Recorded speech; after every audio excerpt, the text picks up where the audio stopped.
আশা করি ভালো আছো, সুস্থ আছো বন্ধুরা। আমিও তোমাদের মিনাদি ভালো আছি। এসে গেছি দেখো আজকে রান্নার কিচেনে। আর একটু কচি কচি সজনে ডাঁটা, একটা কাঁচা কলা, একটু বেগুন, আলু, বোমা সোয়াবিন দিয়ে একটা সবজি বানাবো। তোমরা দেখতে থাকো বন্ধুরা। খেতে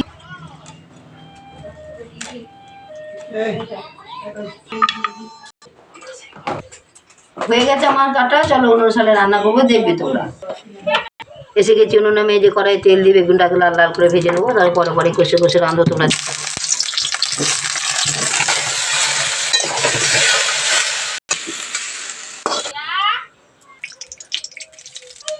পাঁচফোড়ন শুকনো লঙ্কা তেলে দিয়ে দিলাম। টমেটো দিয়ে মশলাটা ভালো করে কষে নেবো বন্ধুরা। তোমরা দেখতে থাকো।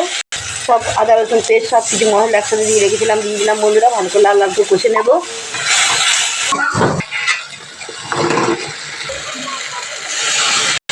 লবণ দিয়ে দিলাম।